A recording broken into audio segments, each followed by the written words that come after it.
അപ്പോൾ അതെന്തായാലും ഞങ്ങൾ ഈ ഇടയ്ക്ക് പോകാമെന്ന് പറഞ്ഞിട്ട് ഇങ്ങനെ പ്ലാൻ ചെയ്ത് നിൽക്കുന്നുണ്ട്. അപ്പോൾ എന്തായാലും പോകാമെന്നുള്ള മൈൻഡിലാണ്.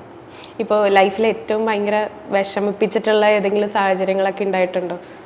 അതാണ് ഞാൻ പറഞ്ഞ ട്രസ്റ്റ് ചെയ്തിട്ട് പോയി എന്ന് പറഞ്ഞത്. അതല്ലാതെ വേറെ എന്തെങ്കിലും ഈ മാറ്റി നിർത്തുന്ന സാഹചര്യങ്ങളായിട്ട് എന്തെങ്കിലും? ഇല്ല, നമുക്കറിയാലോ ഇവരെന്തുകൊണ്ടാണ് മാറ്റുന്നത് നമുക്കറിയാം.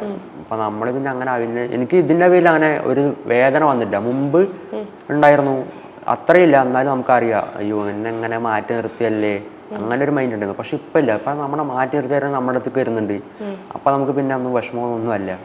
അന്ന് മാറ്റി നിർത്തിയിട്ടുള്ള ആൾക്കാർ ഇന്ന് വ്ളോഗ് ചെയ്യാൻ പോകുമ്പോഴത്തേന് ക്യാമറയ്ക്ക് മുമ്പിലൊക്കെ വരാറുണ്ട്. അവർ എന്നെയും കൂടി വീഡിയോ എടുക്കണം, നീ എന്താ എന്നെയും കൂടെ എടുക്കുന്നത്, ഞങ്ങളുടെയൊക്കെ നിന്റെ ചാനൽ ഇട്ടണം, അങ്ങനെ ഇപ്പോഴും പറയാറുണ്ട്. നീ വീഡിയോ എടുക്കുമ്പോൾ ഞങ്ങളെയും കൂടി ചേർത്തെന്നൊക്കെ പറയാറുണ്ട്.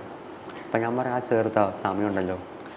അഭിലാഷിന് റീൽസ് ഒക്കെ ചെയ്യാനായിട്ട് ഭയങ്കര ഇഷ്ടമല്ലേ? അപ്പൊ ഏതെങ്കിലും സിനിമയുടെ ഡയലോഗോ അങ്ങനെ എന്തെങ്കിലുമൊക്കെ ചെയ്യാൻ പറ്റും? സിനിമ ഡയലോഗ് വെച്ചാൽ എൻ്റെ ഇതുമായിട്ട് എൻ്റെ ലൈഫിൽ നിന്ന് ഞാൻ പഠിച്ച കാര്യത്തിൽ ഞാൻ ഒന്ന് പറയാം. ചന്തുവിനെ തോൽപ്പിക്കാനാവില്ല. ഓ, അത് കൊള്ളാട്ടോ. അതെ, ഒരിക്കലും തോറ്റ് എനിക്ക് ശീലമേ ഇല്ല എന്നുള്ളത്. നമ്മൾ ഒരുപാട് മുമ്പ് നമ്മളെ ഇങ്ങനെ തോൽപ്പിക്കാൻ നോക്കിയിട്ടുണ്ട്. പക്ഷെ ഇതുവരെ ഞാൻ പിടികൊടുത്തിട്ടില്ല. ഇത് തോൽക്കൂല്ല. അത് വാശിയാണ്. തോക്കയില്ല. ഈ ഒരു രീതിയിൽ തന്നെ മുന്നോട്ട് പോയി എന്താ പറയാ കാര്യങ്ങളൊക്കെ നേടിയെടുക്കും അല്ലേ? അങ്ങനെ. അപ്പോൾ ഒരുപാട് താങ്ക് യു. കുറച്ചു നേരം നമുക്ക് സംസാരിക്കാൻ പറ്റിയത്.